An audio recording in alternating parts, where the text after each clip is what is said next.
Alright, folks, wake up, grab a cup of coffee, and get ready for one of those stories that'll make you go, what the heck? I'm your host today, and we're diving into something that happened to me recently. It's 5045 in the morning, and let's just say it wasn't exactly my idea of how to start a day.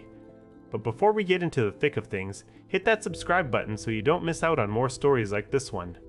The alarm clock hadn't even gone off yet when I felt the familiar jolt of panic in my stomach.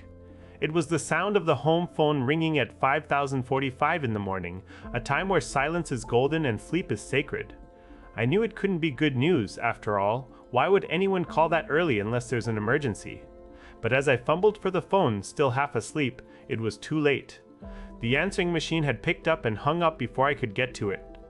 Then, just when I thought things couldn't get worse, my mobile phone started ringing downstairs. It's like someone was playing a cruel game of hide-and-seek with my peace of mind. I stumbled down the stairs, heart racing as I tried to imagine what kind of emergency could be so urgent that it would warrant such an early call. As I grabbed my phone, the home phone rang again. This time, there was no way around it. I had to answer. Hello? My voice came out groggy and slightly panicked, but still hopeful for some semblance of normalcy in this surreal morning scenario. On the other end, a voice that seemed both familiar yet utterly foreign. Hi Dallas IT guy, this is guy you barely know. I can't get my laptop on my home wireless and I really need to check to make sure my flight is on time. My heart sank as I realized what was happening. This wasn't an emergency, it was a tech support request. And from someone who barely knew me, no less. Who the? Pa.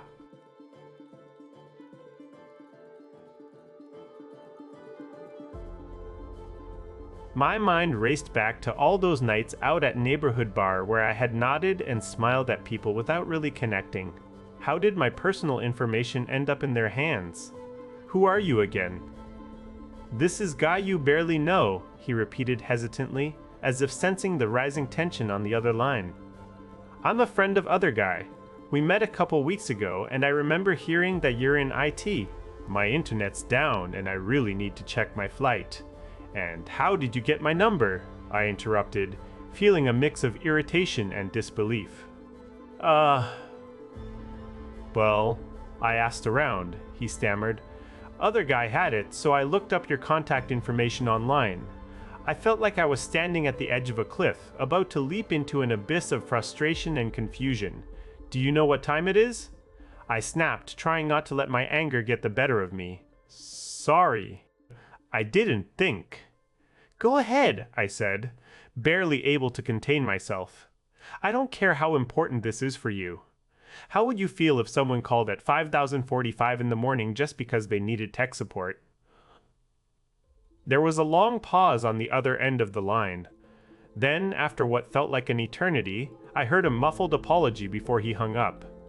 And there it was. The silence that followed our conversation was deafening. My heart pounded as I stared at my phone, wondering how someone could be so presumptuous and thoughtless. It wasn't just about the inconvenience, it was about the disregard for boundaries and respect. I couldn't shake off the feeling of being violated by a friend of a friend who had no right to call me at such an hour.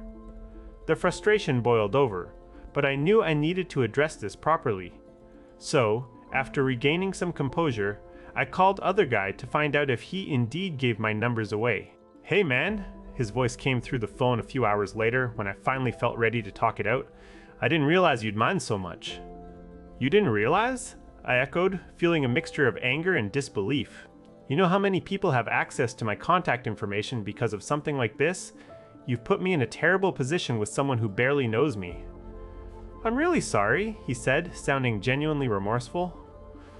I'll make sure it doesn't happen again. But the damage was done. That call ruined more than just my morning. It soured a relationship that had potential to be genuine and meaningful.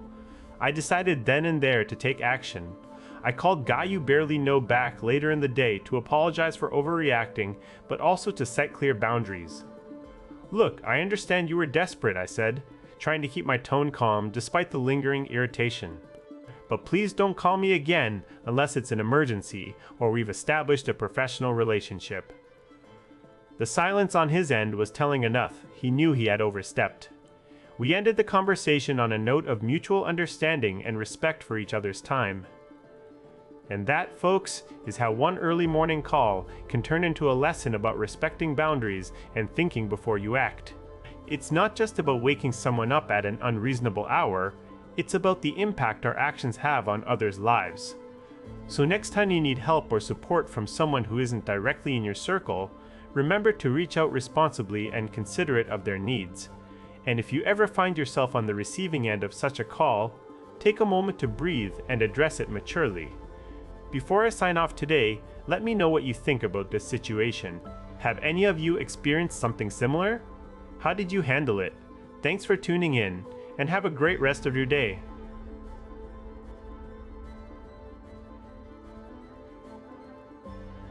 Stay safe, respect boundaries, one tech support responsibly. Feel free to share your thoughts or stories below. One-time digital citizenship irrespect boundaries. Morning Call Madness, Haina.